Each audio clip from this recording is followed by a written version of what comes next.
real quick. 1 second. Almost there. Share. Copy.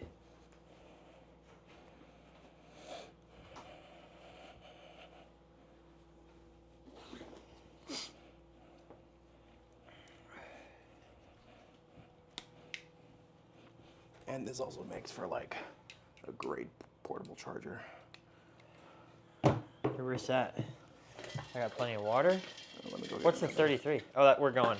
Yep, that's the 36 seconds. Beautiful. You're probably good at. Do you want to do the intro on this? Yeah, I'll do okay. it. I got it. I got it.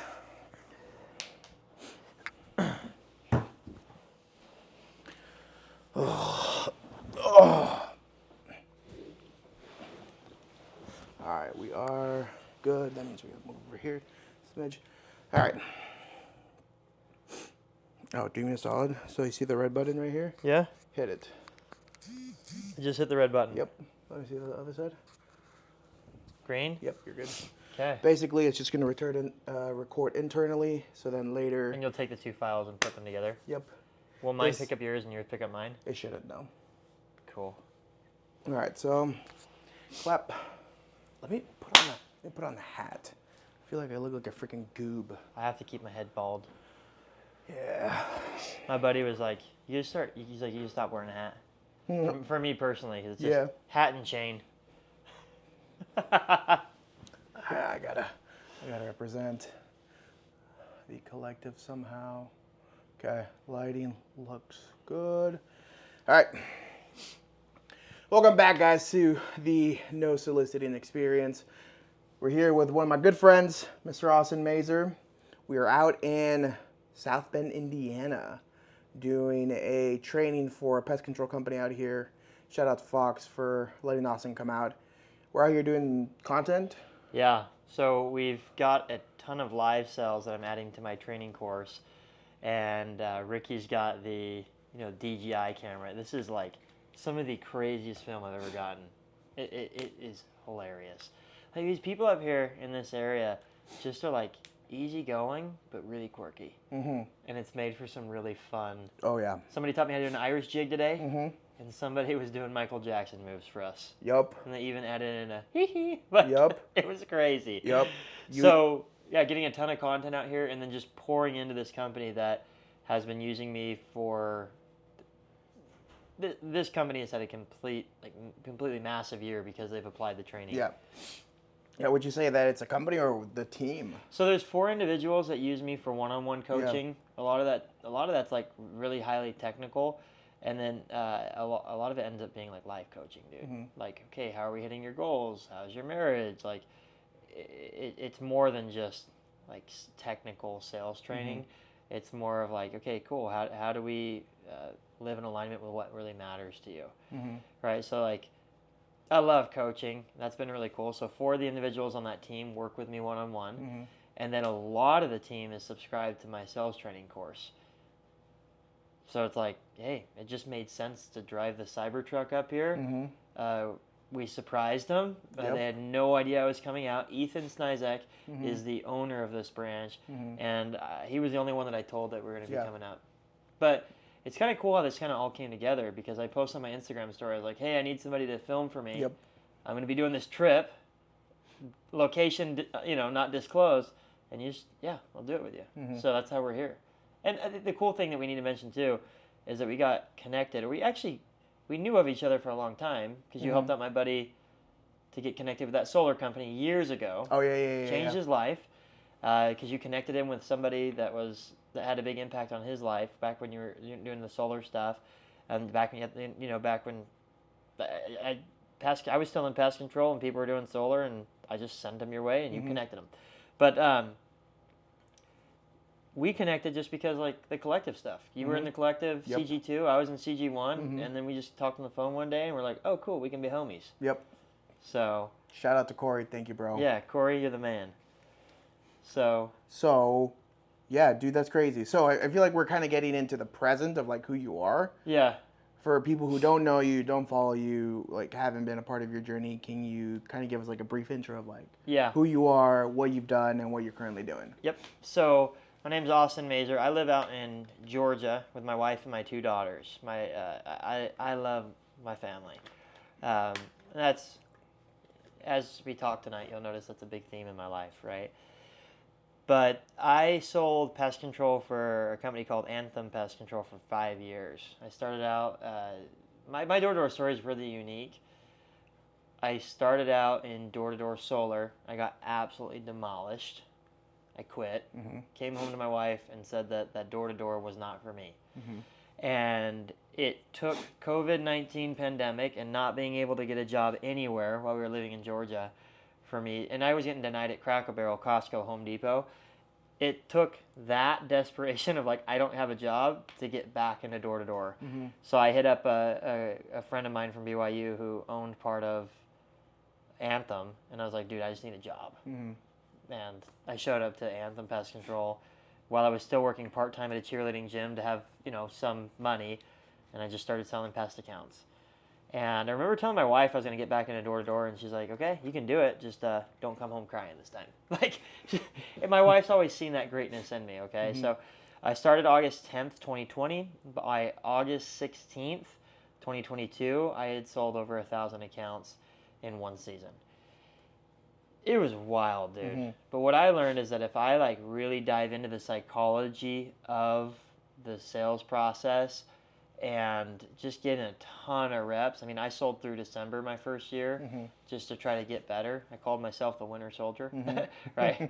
But if I just really studied the psychology of selling and I invested in mentors and coaches, that I could take off, and I did. I went from being pretty average to, doing 7 accounts a day. When I found out I was having a daughter, even more pressure to kind of level up, and then within 2 years had a golden door. Since then, my focus has shifted from being the guy that sells all the accounts to now helping other reps have similar hockey stick years like I had. And that's why I do what I do now, Mazer Sales Training. I provide the best pest control training in the entire industry, without a doubt. And so I sell that on my course right now. So if you're not on the course yet, go check it out on my Instagram page. My Instagram handle is Mazer Sales Training. Dope. So started solar, didn't work out. Dude, the pandemic kind of, it been made or broke a lot of people. Yeah. I mean, it made me selling in 6 markets in one summer. That was insane. But it taught me to be resilient, and it taught me everything that I needed to do to be where I'm at, And it sounds like it's the same thing for you. Yeah. That was also a really special time in my wife and I's life. We moved to Georgia on a whim. Hey, my wife was a training to be an Olympic weightlifter. And when we were dating at the time, the hardest sale I ever closed was my wife, right? I was talking about this tonight. I'm when my wife and I were dating, we were friends, I really liked her, and I'm like, hey, come on, just date me. If you don't like me, you can dump me. So that's called the puppy dog close. Take the puppy home, see how you like it. If you don't like it, you can return it. And now we got 2 kids. But I'm bald now. So I married her with hair. If you're a young dude right now, marry him while you still got hair, and then you can shave it off later. But that being said, we were walking one day, and she's like, I want to marry, whoever's going to marry me has got to be willing to move to Georgia. I'm like, done, let's do it. So that's, we ended up moving to Georgia for her weightlifting career because she was training for her weightlifting in the BYU weightlifting room with the football players. And when you start outlifting the male, wide receivers, and you're starting to, squat more than some of the big dudes, like the linebackers and stuff, it's like, oh, we probably should go train with the Olympians. And so that's when we moved to Georgia. There was all the Olympic athletes were here, and we're over there, and that's what helped her level up. But our priorities then shifted again. Yeah. She didn't make the Olympics. We decided to have our first daughter, Georgia Grace. And since then, our life has just been amazing. That's dope. Our priorities were a certain way, and then we realized there's nothing in the world that we would trade for our daughter. And now we have another daughter too. She was just born a year ago. So that's dope. Yeah, I have a fun story. Door-to-door has completely changed my life. As I've gotten good at it, it took a lot of work in the very beginning. But now, you saw this with the guys that we were training with today. We can go out, knock a couple doors, sell a deal. Yep. Yep. Sometimes it took a while. Sometimes it takes a while. Sometimes it's very quick. But yeah, but like it's like in sales, like getting good is like an airplane. It takes a ton of energy to get it off the ground, but once it's off the ground, it doesn't require as much. True. So I think training's so important to get dialed in on like the process and everything. I think, but dude, we had that call the other day, and that's like what inspired us to do this episode of is just the call we had the other day about like we're in such a cool career, but I don't think kids are actually like living life. No, they're not. We haven't lived life in the same career we're in right now. Yeah, I've started to figure things out. Yeah. But like we don't got everything figured out, but like I think there's that phrase like you don't live to work. You work to live. Yeah. And years ago, like I realized like sales is just an amazing vehicle to be able to live an incredible life. And I don't know, for me, and I'll just kind of dive into that, like my family, I did that big golden door year, and I was telling you, I just haven't been able to like reproduce that yet, because like that golden door year like took so much work. I kind of like left a part of my soul into that, and it's fine. Turned me into who I am today. But since then, I'm like, I can still sell at a high level, not need the accolades, and be a really, really present husband and father. Yep. And so I lost my dad when I was serving my mission in Chile. He passed away from leukemia. And I think it was a blessing that it didn't necessarily click that I lost my dad for years, but like I don't think I truly understood what it meant to lose my dad until this is after my golden door, until I brought my daughter to his tombstone for the first time ever. Yeah. And I'm like, oh shoot, like life ends.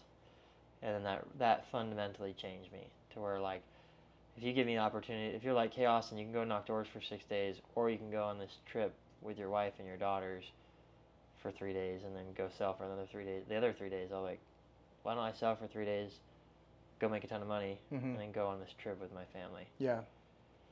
So just making sure the main thing stays the main thing. We talked about that. Yeah. I'm like, dude, like start living your life by design. Start calling your own shots. Start doing what you want to do. Instead of having other people call the shots for you all the time. Yeah. So I think you've had like a really, tell me about like some of the stuff that you've had recently and like how that phone call affected you. I think this happens to a lot of us where we just need not validation, almost like permission to be able to do what we want to do. I feel like so many of us have this loyalty to an idea, to people, and sometimes it's not. Sometimes we lose the loyalty to ourselves along the way. It's kind of like not having the main thing continue to be the main thing, you know? So, yeah, dude, that first call, it helped put a lot of things into perspective.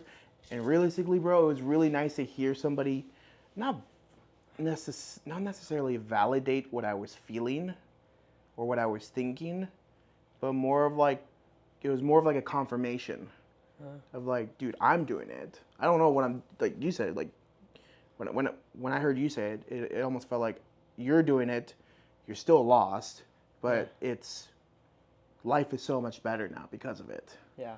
You know? And for me, it's like I've lived in structure. I've had so much structure my whole life. Being in door to door, the structure that I've created for myself, the structure that my leaders have put upon me, chasing these goals, like, to then now creating that for myself. And since then, dude, it's been fun. Like I moved from Texas to Utah. Like I just took a new job. Life is exciting again. Yeah. One of the things, it's cool to be excited. Yeah. Like, excitement also comes with some fear. And oh yeah. I think if you're not scared a little bit, you're not living. And so my jump a couple things. One of the things that we mentioned in our phone call too was like this fear of just doing things that make you feel normal during the summer. Like a lot of kids feel awful if they like miss a morning meeting and they go to like and for me, like I'll go to the temple. Like Anthem, I started calling my shots. I'm like, dude, I'm gonna go to the temple today, and then I'm gonna go knock. Yeah. So I go to the temple down in Atlanta, Georgia, and then I go knock doors. I get lunch with my technician. We go sling. Yeah. Okay. But a lot of kids, they feel like that's like a sin to go do something else, or like heaven forbid you take your wife on a date for a lunch. Now we're in a season right now, like where my wife and I like. We've had to put our heads down to like build this training business, but like we've still done things for our family along the way, and like we've made sure that we're doing dates. Yeah. We shoot for have a date night every week. Does it always happen that way? No. But like it's like, okay, we missed our date week. Let's do another one. So right now I'm knocking. When I was still knocking in Atlanta, I was knocking like 4 days a week, 4 or 5 days a week, and then I do one date night with my wife, and then coaching calls the rest of the other days, and. Where I was gonna go with that? Oh yeah, like it's okay to work a knocking schedule and do things that you love along the way. Like I had a coaching call with a kid today, and he's like he was super burnt out, and I'm like, dude, you just need to go fishing. Okay, he loves to fish. Yep. You need to go fishing before you knock doors. Yeah. And the guy's not hitting his first door until like 3 or 4 o'clock, and I'm like, bro, if you can go fishing, and you knock your first door at 1 or 2 o'clock. We're winning because now you're happy, right? This is an extreme case of burnout that we're working with, and I just got to get him happy again. Yeah. But that's just an example of like, yeah, you can live and work, because what I see with sales reps is they like forget that they're allowed to be human. And the reason I sell so well, and the reason I've loved selling as long as I have, is because you make a human. Yeah, I'm just me, bro. Yeah. I'm the bald guy. Like I take my hat off. You saw it, dude. I use it all the time. Like I have fun with it. But if you're not scared in life at all, you're not doing life right. Yeah. Like when I left Anthem, I was their head trainer for, I think 3 or 4 years. Okay. So I built out all their manuals. I built out all these videos, and I had this system in place for all the sales reps there. I lived a pretty comfortable life. They paid me a salary to train all their reps. It was very comfortable. During the off season, kids didn't like during like October, November, December. Kids didn't train as much, so I got to watch like Georgia football all off season during like Halloween and Christmas, and like it was way fun, super comfortable. January comes around, I'm taking more phone calls, and then it was just a comfortable setup, and I'm really grateful for it. Because it taught me how to build libraries, how to train reps. I got really, really good at training. But it was time for me, I knew that it was time for me to jump. Yeah. And part of being in the collective was just giving me the courage to be able to take those next steps in my life. Are we recording 1526? Yep. Okay, just want to make sure. Cool, we're just learning how to do I've never done this stuff. So part of being in the collective was just helping me understand that I can make those next jumps in my life and have faith. When I left Anthem, I did not know I was going to do Mazer sales training. We didn't even have a name for this. We're just like, I want to do something else. I don't know what it is, but I went to the temple and I'm like, please help me feel comfortable staying at Anthem. Is there a red light on your side? Yeah, I got a red light. We're rolling. Please help me feel comfortable with staying at Anthem. I'm like praying to God. I'm like, please help me. Like, let this be the decision so that I don't have to jump into the unknown, please. And I wrote out these things. If they paid me X, Y, Z, I'd feel happy. And I came up with this feeling. I'm like, there's literally no number in the world that these guys could pay me and for me to feel at peace with the decision. So it wasn't money motivated, bro. It was like, hey, I have a mission to go help other people. Yeah. And I didn't even know what the mission was at first. And it's kind of gotten pieced together little by little. And we're still figuring stuff out, dude. Me and you are out here to just try to, like, put together content to build my business, to show people, hey, this is what you get when you hire me. Yeah. You know, so, but yeah, scared, dude. Had like a full-blown panic attack in November because I was scared out of my mind. I was waiting for my back end to hit, living off savings. Like, life gets scary. Yeah. When you jump into the unknown. But it's beautiful if you just can sit in the unknown for a bit. Is your mic You show green on yours? Yeah, I got green. My other one's red. I just want to make sure that.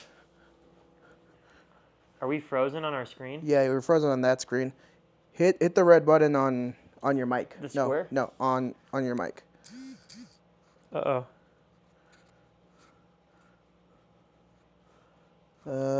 Nope. Hit it one more time. Did that not pick up anything? No, it did. It's just not returning. It's not recording internally. Let me see that. Is that good or bad? That's either or. Oh, now something's happening on the screen. Now it's. Let me see this. There you go. Now is the thing messed up or no? No, we're good. We're good. We're good? Yeah, we're good. Yeah, so. Yeah, but that was like the biggest thing that we talked about. Yeah. It's just like, yeah, it's going to be really, really scary to make jumps in your life. Mm-hmm. But that's when you feel most alive. Yeah. Right? Like you just freaking drove from Utah to from Texas to Utah. Like you have quite the story from driving up there, dude. Like yeah. your U-Haul, like had to change U-Hauls, like that was nuts. Mm-hmm. You showed up to Utah, got on a plane, showed up here. Yep. Like you've got a fun adventure ahead of you. That's true.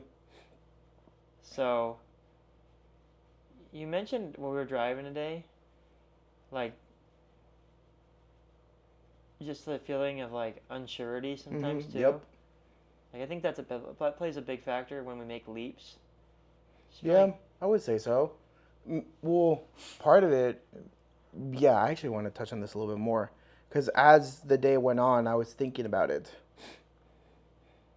And maybe that unsurety has been a sense of peace. Yeah. Because in the past, like you literally just said, the excitement also brings fear, right? Uh-huh. Like I'm excited, right? But it also comes with its own matched sense of fear, which is natural, right? Yeah. But even with that excitement, like those emotions don't really control or dictate how I feel as much, which happens when you just become better at regulating your emotions. But then there's still, if you regulate it, so for me, to regulate emotions is understand what I'm feeling, why I'm feeling it, what could have caused me to feel this way, what can I do moving forward with these feelings, right? Yeah. So I process it, and then I'm still left after, it's like, okay, like whatever happens, happens. Like I know what to expect, and I know what could happen. And even after that, I just still feel unsure, but I'm at peace with it because I know that there are things that I still don't know yet. Yeah. But I'm confident that I can figure it out. Yeah, I think. Does that make sense? Yeah. Unsure. Yeah, but you're not. There's not anxiety tied up with that. It's like, oh yeah, unsure of what's coming next, but I know I'm in the right spot. Yep.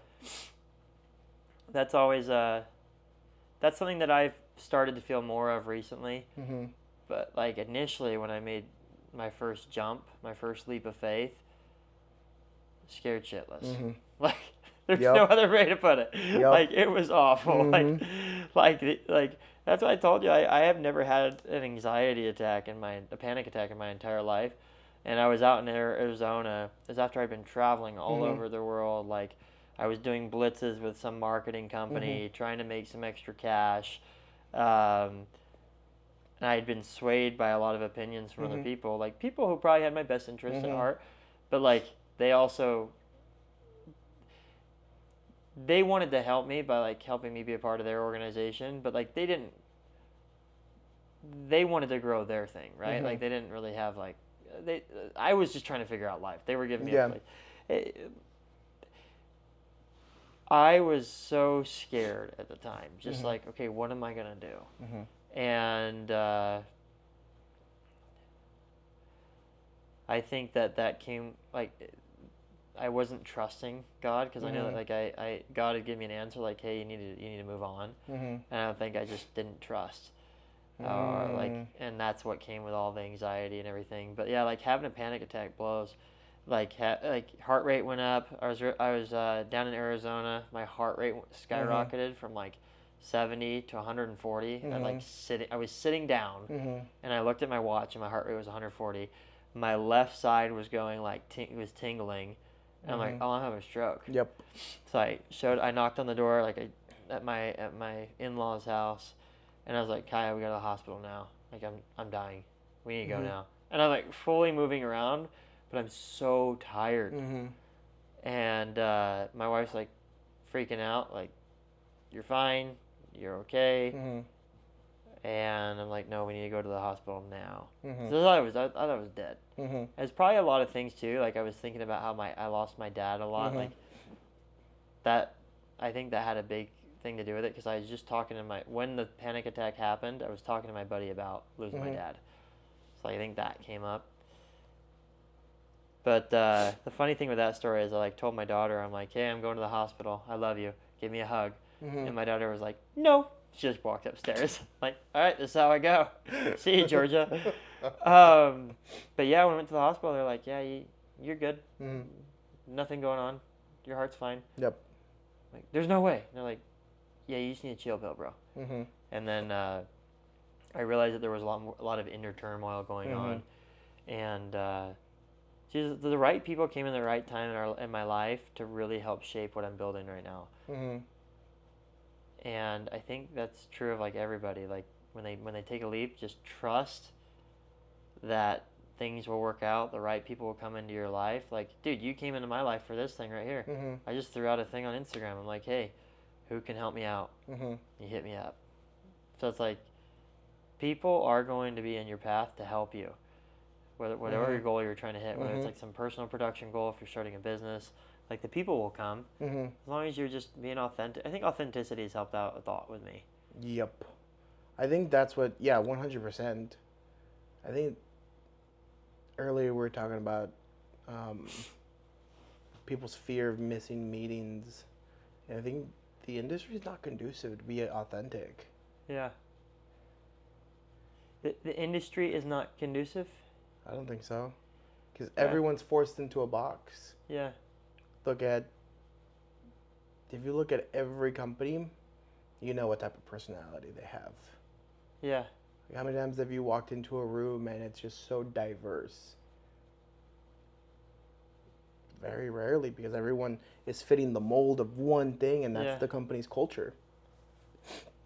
I mean, how many times have you, like for me, for example, right? Like, I don't like to like shit on Aptiv at all. I had great leaders. Like everyone's bad experience about Aptiv, like I didn't have, because I had great leaders, you know? Like I had Kyle Nielsen, Jake Bennington, and they were like truly some of the most authentic people who I've ever met, right? Yeah. And they, you know, they're like, dude, you're you. Like you don't have to be like the Provo bro. Yeah, just be you, bro. Yeah. But I look at so many people that are having these like burnouts or experiencing burnout, and it's because one, they're not being themselves. Yeah. And they're working overtime to try and be somebody who they're not.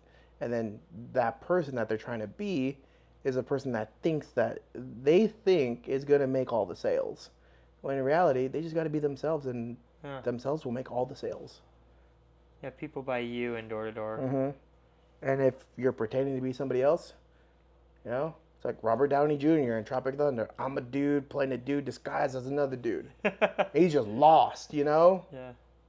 That's these reps on the doors. They're just lost. I'm a dude disguised as a dude playing another dude. Yep. I think, so I think the biggest advice I've given my coaching clients is just be yourself, bro. Like, just do something that makes you happy in the morning. You cannot fill from an empty bucket. 100%. So this is, you cannot pour from an empty bucket. Yeah. You need to fill your bucket so that you can pour into others. And you cannot pour from an empty bucket. Nope. And so people will feel your energy on the doors, and people will know if you're like a happy person or not. And so, biggest advice to reps right now, it's by the time we get this thing out, it'd be like end of August. There's going to be reps like in August. There's going to be reps knocking in September, October, postseason, maybe to hit their goals.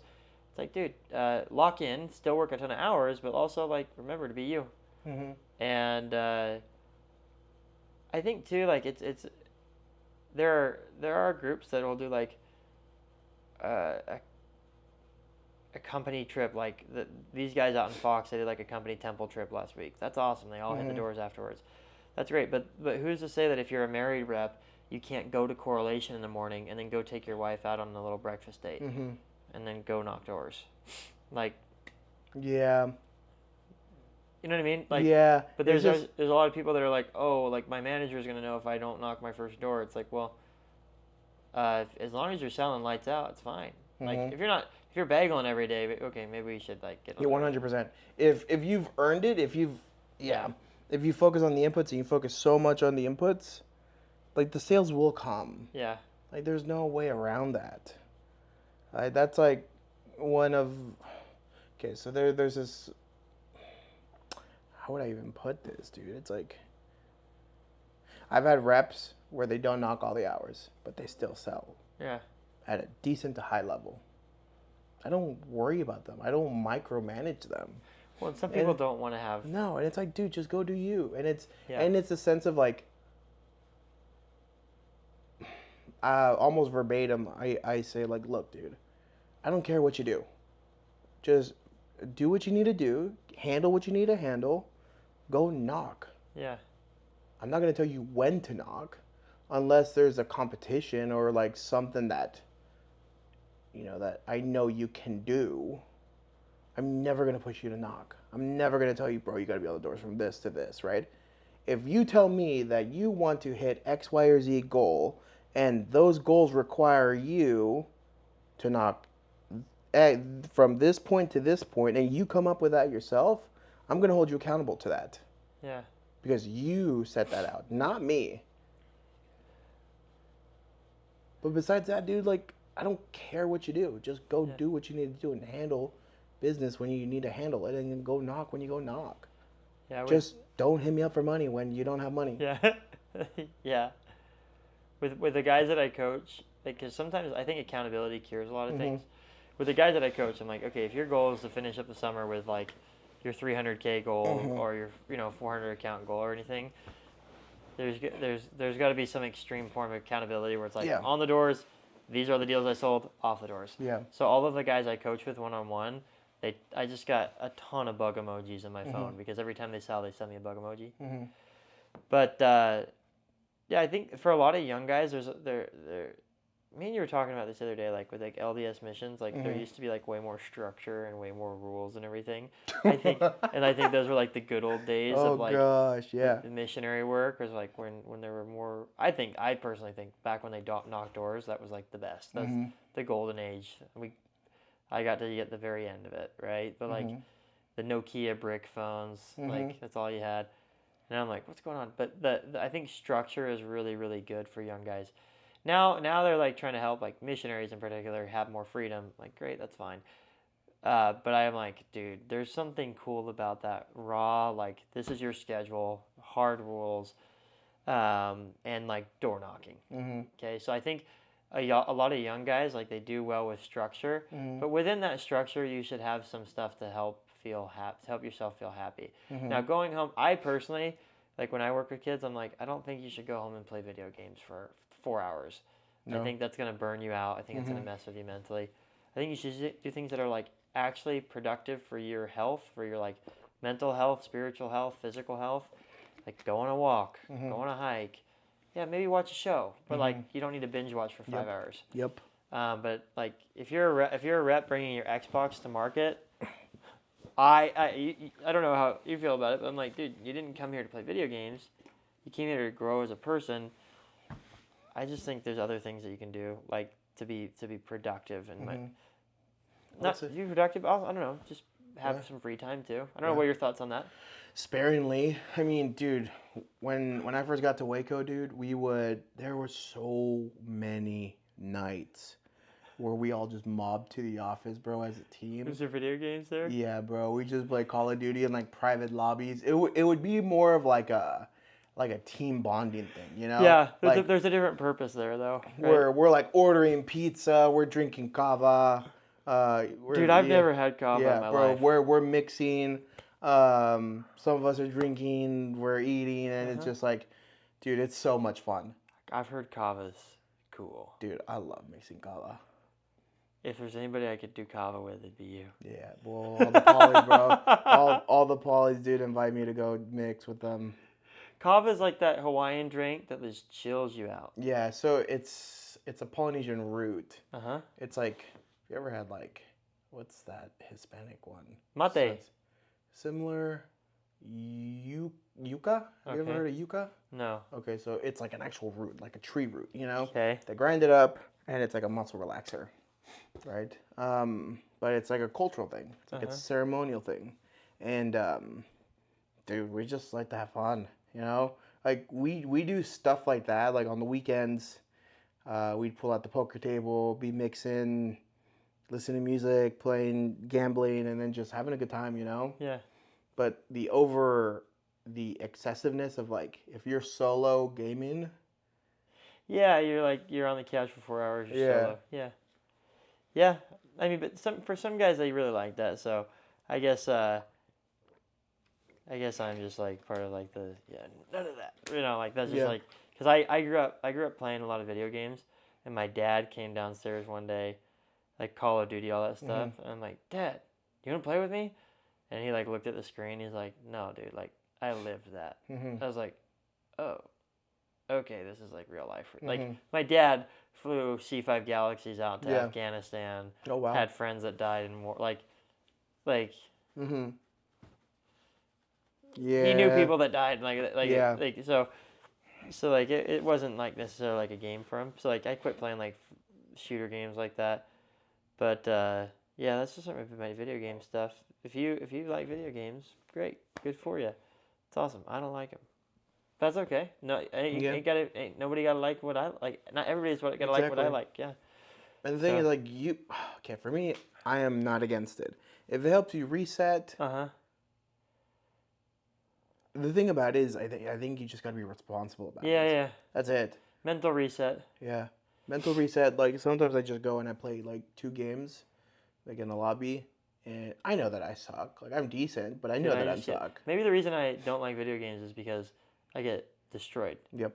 But it's like, I do it just so I can say that I did it. And it's like, okay, well, I guess I wasn't bored. Guess I didn't want to play video games, because if I did, I'd still be playing. Yeah. So then it's just like, okay, I got it done. It's like an itch, you know? Yeah. Scratch it, be done with it. But, dude, I think what it comes down to is just being responsible. Yeah. Like, that's it. Like, just treating reps and treating your people as adults. With common sense, bro. It's like, okay, you're going to go to meeting, you're going to go home. If you're going to take your wife out on a date, do it. You know, I get it. If, partially the way that I see it, like, if she's always complaining about you always working and you're not doing anything about it, that's your own damn fault. Yeah. So if going to meeting, going home, taking her out for something simple, right, is going to get her to be off of your case a little bit, and you are investing in your relationship and in your marriage, right? And that puts you in a better mood. And if you're in a better mood, you sell better. Yep. And if you sell better, you sell more, which means that you make more. And that just, not to say that money is like, it's happiness, right? But it alleviates stress. Yeah. Yeah. Somebody said, whoever said money doesn't buy happiness didn't know how to use it very well. That's true. Right. Or didn't give enough of it away. Yep. Right. Or never bought himself a jet ski. Yeah. Those guys bought jet skis out here. I think, for me, it's always been like, and my mentor told me this, it's like the list of priorities is, how's my relationship with God? How's my relationship with myself? Then my wife, then my kids, then my community, and then dead last is how's my relationship with work. And work's just kind of an easy one, dude. But a lot of the reasons why we have like problems with work is because there's something within this higher like order of priorities that's like off. So like I was having a hard time selling at one point. I reached out to my mentor Jeremy Davis at the time, and you know I remember I'm still best friends. He does sales training. Davis Sales Trainings is his page. He does sales trainings for realtors. and take some door knocking. Super cool. But I had to tell him, like, dude, like, my sales game is off. And he goes, how's your relationship with your wife? Like, how's your relationship with God? I'm like, oh, I need to work on that. And so I still, like this year, dude, this has been a year where it's, like, full of traveling and full of risks. And, you know, there's still times where I'm like, dude, when I get home on Friday, I'm like, I'm trying to figure out how I can get home as soon as possible so that I can Saturday night take my wife out and do something with her before I go to Utah, because I'm flying to Utah again next week. But yeah, dude, I think if you can put your wife first, like God, wife, and then, you know, kids and community, then the work kind of is just something that we do. And I think work's tied up in, like, our identity a little bit, like as men, like, we want to do something with our jobs, like we like working. But we were talking last night, like, work can consume you to a point where you forget about all the other stuff. Yep. And Yep. it's not fun. Nope. We see it a lot of times. I was talking the other day, like divorce and door to door is, like, I think in entrepreneurship is high. Yep. And that's not fun. Like, nope. To remember to keep the main thing when you're doing a business. And I still think that I have to be, like, I say that right now, I'm not perfect at that at all. Like, there's times where I'm like, man, like, Kaya's due for a date. Because I'm like, how did we go 3 weeks without that? You know?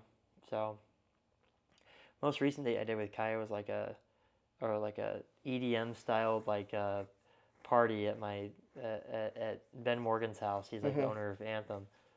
And we went there and, like, you know, drove in the Cybertruck together. That was fun. And went to a little party. It was a good time. So I think for any rep watching this, it's like, okay, cool. How can you be more you? Like, how can you just be more whoever you are? Like, how can you lean into who you are? Because people are gonna buy from you if you're happy, and people feel your energy big time. But it's just like, dude, you've had some really cool moves recently in life. It's like you're calling your own shots. You're doing things that you want to do. And it's scary at first, but then you have the peace knowing that, like, hey, this is what I need to do. Unsurety is not a bad thing. I think this is what we talked about. Like, unsurety, like, peace, like, oh yeah, I'm unsure what's next. That's okay. I'm sure what's going to look like long term. That's fine. Yeah. So, or I think I had a ton of fear when I was, like, freaking out and thinking, oh, what's the worst case scenario? How could this go wrong? It's like, well, what you look for is what you find. And so make sure, you know, at the very end of the summer, like, if you're like burned out, you feel burned out, do things that make you happy. Go knock doors, like, set yourself a schedule that you can run for this last little bit, but do something beforehand that makes you happy, and then just be just remember, you don't need to be able to last forever in this job. You should be able to go, like, 4 or 5 months at a time. Yep. And then the payoffs, the off season is a lot more fun when your bank account is fun. True. Facts. Dude, you actually touched on something about burnout. I have a very controversial take on burnout. Let's hear it. I don't believe in it. Huh? So here's kind of my reasoning why, right? When people say, I'm feeling burnt out, right? Like, what is it? Again, emotional regulation. What am I feeling? Why am I feeling it? What can I do to get out of feeling this? Yeah. Like, what are the next steps, right? More often than not, people associate the feelings of burnout as to, it's tied to results. So why do people feel burnout in sales? Because they're not making sales. They're not making the same number of sales at the end of the summer as they were in the beginning of the summer. All right, so that's why they're feeling burnout. Like 90% of people feel burnout for that reason. So if they're not making the same number of sales right now as they were in the beginning of the summer, why are they not making the same number of sales? Why were they making more sales in the beginning of the summer than they are now? I think it's because in the beginning of summer, you learned your objection handlers and you believe they worked. Yep. And then through maybe conditioning, you hear the objection at the end of the summer and you don't even try. Yep. I had that conversation with one of the reps the other day. Yep. He's like, yeah, I used to sell, like, at least 3 a day, and now I'm only getting 1. I'm like, okay, well, when you go for your objection handler, do you actually believe that you can sell them? He's like, he's like, yeah, you're right. I need to actually, like, believe that I can get people through and rack them and actually go and close. Yep. And that's his adjustment that he's making. Yep. So that's one thing. I think that, and then I also think people just like, people stop training too. Yep. Like I'm a That's sales it. trainer. That's I'm it. like, That's dude, it. you need to train. Like correlation correlation is no longer training. It turns into, all right, guys, what did we do yesterday? What are you running into? Like that's not correlation. Correlation is, hey, let's get training. Let's do role play. Let's watch a sales video. Instead of just talking about the day. Yep, exactly.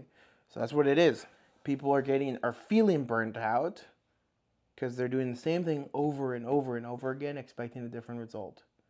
The same level of training that they did in the beginning of the summer. Oh, you got to ramp it up. Yeah, you have to ramp it up. Yeah. So if you're not, so here's really what it comes down to for me, is being excited about something. Yeah.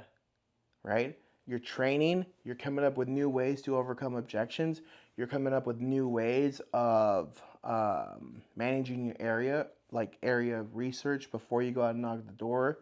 You know what door you're going to knock first. That way you don't show up, drive into your neighborhood and you're like, where do I start? And then you spend 5 to 10 minutes driving around the neighborhood, scoping for good looks. Yeah. That should be done the night before, yeah. right? You don't have to think about things anymore. The fact that you're overwhelming yourself with decisions to make when you're not mentally sharp, it's emotionally draining. Yeah. And you're getting decision fatigue, which means that emotional bandwidth and that decision making bandwidth is taken away from your emotional battery for the rest of the day. Yeah. You're burning it out without recharging it all the way. And you're burning it out on stuff that doesn't matter. So, overcoming objections during different times of the year. You're not training, you're not coming up with new things, and you're not excited to go out and apply it. And you're not excited to go out and after you apply it, making adjustments and perfecting it. Yeah. You're just doing the same thing, coasting off of the confidence from 3 months ago, expecting a different result. Yeah. Well, I'm working with a rookie right now that like started and has had his best week of the summer, his first week. And it's because he was training harder.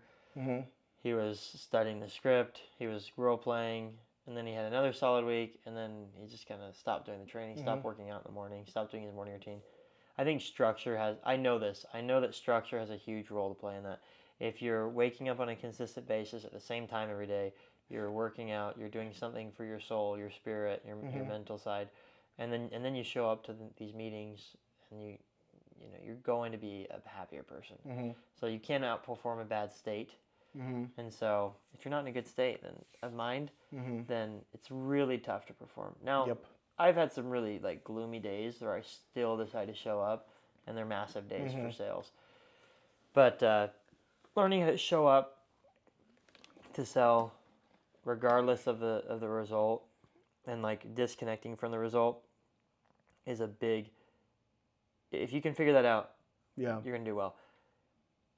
I always tell kids, I'm like, dude, if you base your happiness off of sales, like it's just a really sad way to live life. There's so much more to, I said this today on one of my calls with my reps, my coaching clients. I'm like, dude, there's so much more to who you are as a human being than how many freaking pest control accounts you can sell. 100%. In fact, that doesn't even matter. That's just a byproduct of who you're becoming. And the focus needs to be shifted inward. That's why I do a lot of coaching on just life and helping people realize what truly matters to them and what goals they have long term.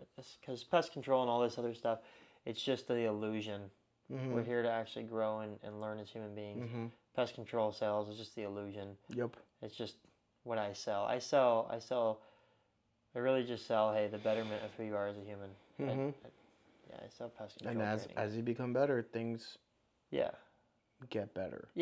Money gets better, life gets better, relationships get better, everything gets better as you become better.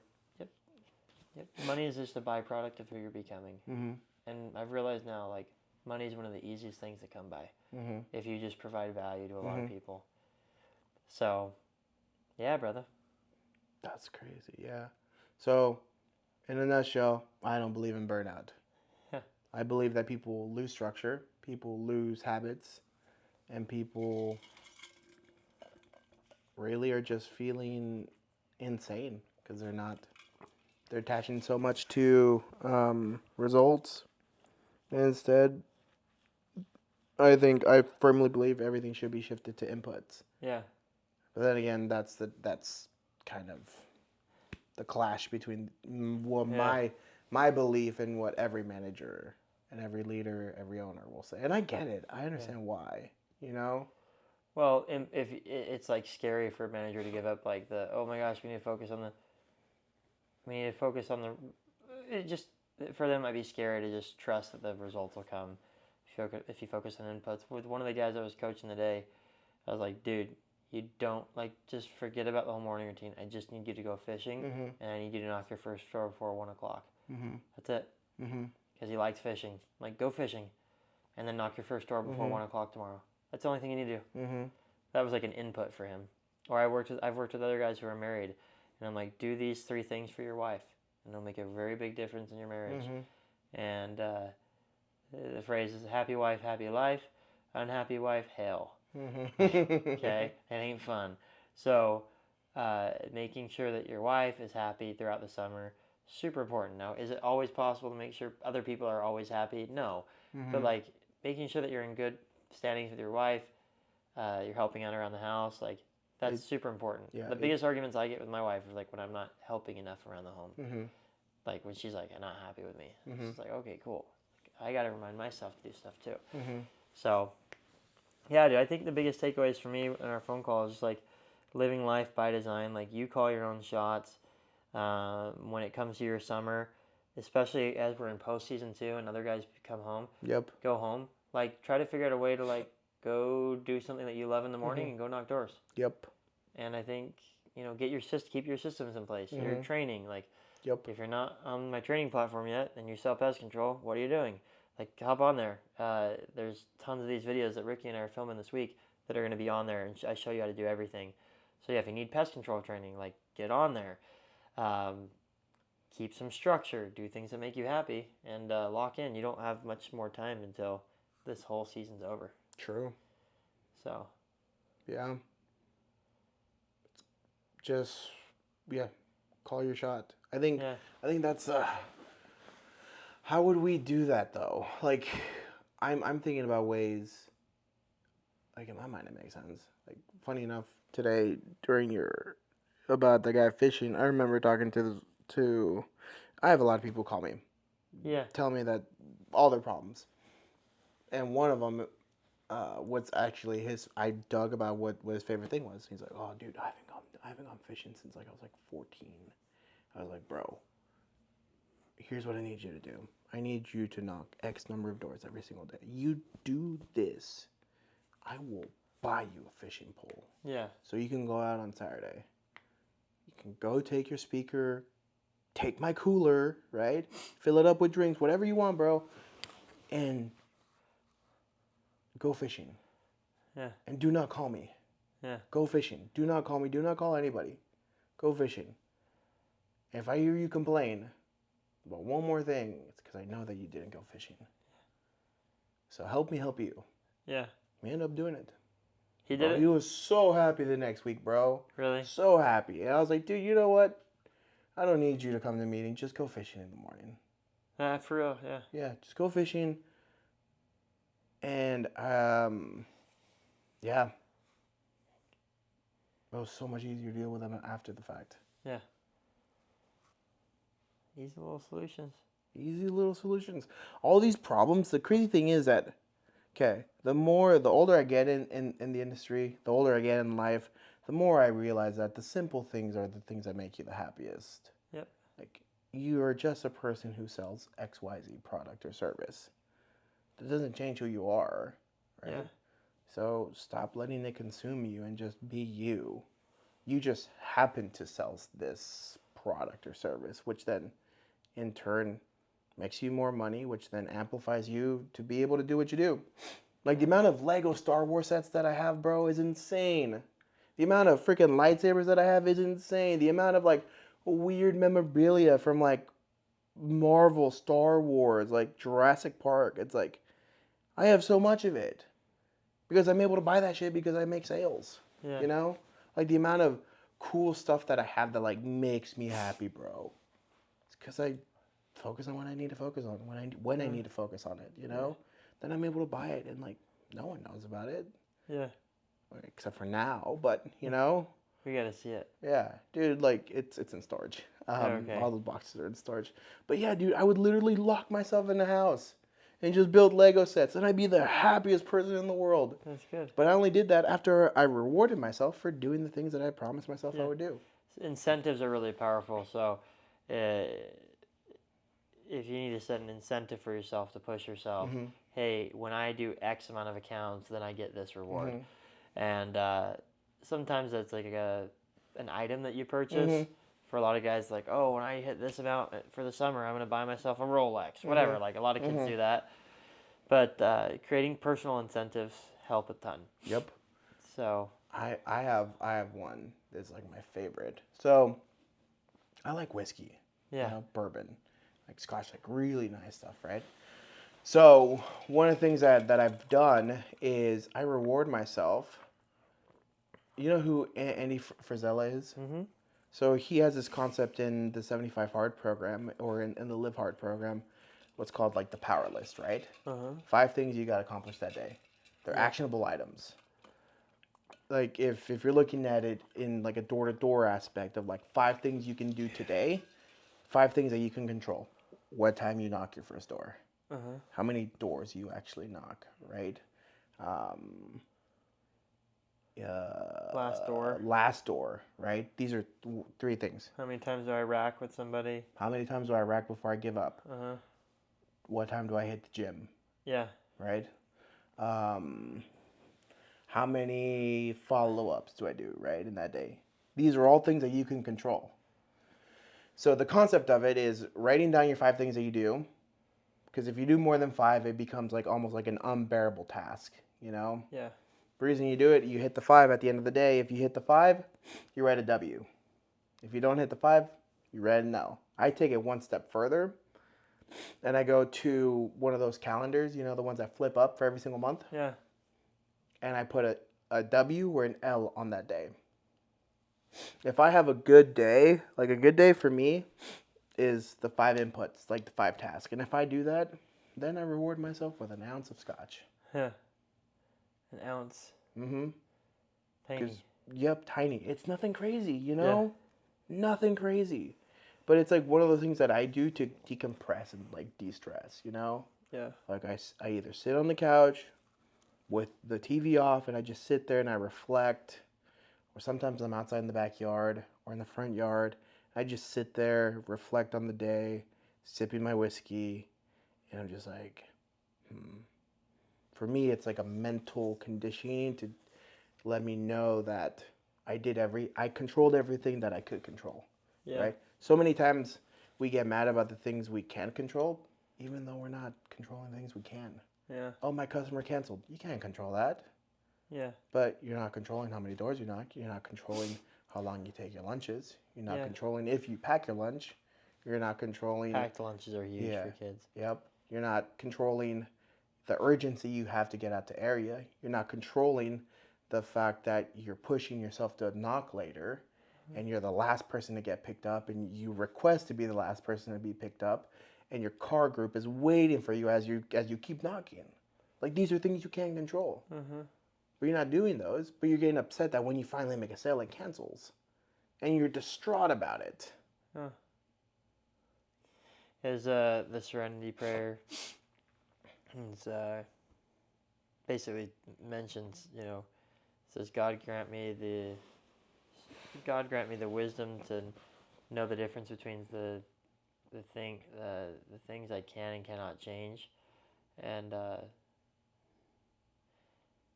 basically like the courage to act on the things that I can change, right? Like I butchered it, but go look at it. Yeah, Serenity Prayer. But yeah, I think as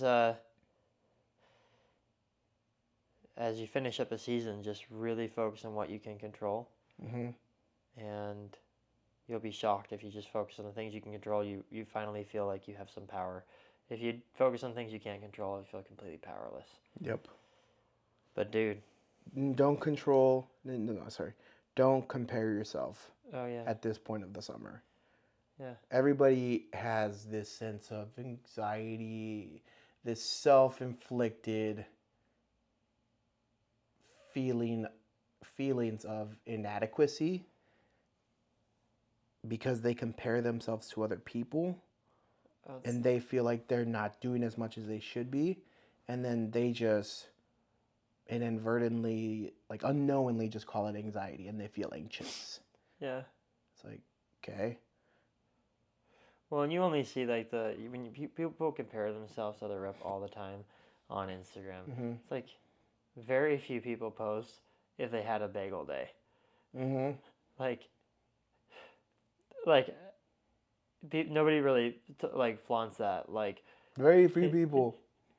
you know, ABC rep, 0 accounts, total revenue $0. Like we don't see that on social media. Nope. We only see the highlights. Mm-hmm. And so just remember, like everybody has slow days. Like post Golden Door, not too long ago, I bageled 3 days in a row. It's like, what the hell is going on? Yep. It was a complete fluke. I laughed at the end of every day. I'm like, what is going on? I don't know what happened. That's okay. We'll figure it out. Obviously it was like I've got years and years of data to show that that's just a fluke. Yeah. And I think as reps, like you have enough data to show that you can sell. And so just rely on that data and know that you're at the best point of the summer to sell, because people start to go home anyways. September is a great month to knock. I love it. I've had my best months in September. Yep. And people are just mellow. Football season started. Everyone's happy. Yep. Fall's coming around the corner. So. Yep. I remember I was in Nashville, September into October. I was running around the Segway. Dude, the amount of times that I just talked football. Yeah. Got in the house, sold him there. SEC football, man. Yeah. And then dude, I was notorious for selling multiple pest control accounts in one account. In one house. I would just pull referrals. Friends. I would pull referrals and knock down initial. Yeah. I would knock the initial down for every referral they sent me. Yeah. And they would call their friends right then and there. And half the time I was drinking with them. Yeah. So I'd be freaking wobbly on that Segway leaving that house, but I left with 3 or 4 accounts. Yeah. This is Nashville? Yeah. Sounds fun. Yeah. Right up the road. I'm driving down through there on the way home. It's a great time. But I just had fun with it, you know? Yeah. I had so much fun with it. Like, I'd leave sometimes, dude. Some of my favorite times in the summer was having to be picked up because I was drunk with a customer. Oh boy. You just hit up your buddy, like, I can't get home today. And I'm like, hey, I'm in the garage with the husband, and they're like, okay, we'll pick you up last. Yeah. I've seen somebody, my videographer that did all my stuff for like my page and everything. There's been a couple times just cracked one with customers, and I get selfies with them and everything. But it's just enjoyable, man. It is so enjoyable, and for me, it's so cool because a lot of those people are people who I can crash at if I ever go back to that market. Oh, really? 100%. Still keep in touch with them. They're on my Christmas card list. For real? Yeah. That's wild. When I started Indoor Door, I used to send thank you cards to every customer. I'm like, there's too many of these now. I just send a text now with a selfie. Yep. That's all you get. But like, that's wild. Yeah. Crash on the couch. You just like people just trust you, man. Like we talked earlier. You're a connector. You've connected a lot of people. You connected my buddy earlier on, and years ago. You didn't even realize it, but you connect people. People feel safe around you. I feel like that's dope that you can do that. I can get some people to do some crazy stuff on the doors. We saw 100%. I've seen that. I've seen that. But yeah, dude, I'm exhausted. So I think. Yeah. Any parting words to the people? mainly just echo what you said. Just get back into your systems, get back into training, do role play. The worst thing you can do right now is dial back on that stuff. So ramp up on your training and do things that make you happy. Like, but if you're gonna miss the the 12 to 1 window so that you can go to a date with your wife, or you can go do something that makes you happy, like don't freak out. Like do that, and then have that urgency once you start hitting doors. Yep. There's been days where like I've had everything hit the fan at my house, and I knocked my first door at like 3:45, and I finished the day with 7 deals. It's because like I did the things that I needed to get done. If I would have left a wife with a poopy diaper and the house a disaster, it wouldn't have gone over well. But I like made sure that I kept those things first, and turns out I sold really well that day. I wonder why. Well, it's because I was in a good state, and when I'm in a good state, people buy from me because people feel your energy big time. And if you have frustration and anxiety, no one wants to buy from a pest control rep or any sort of rep that's just anxious. We talked about this earlier today. That's tweaking. People want to buy people want to buy anything from someone who is calm, confident, and sure of themselves. So if you're unsure of yourself and you can't even rely on yourself to get out of bed in the morning, why should someone trust you to help them? Yep. Right? So yeah, ramp up on the training. I think you should buy the course, obviously. I tell everybody that. Try to close kids on the course today. Like get them to pull out their phone and buy it in front of me. That was fun. But that's my parting words of advice for you to finish strong. How about you?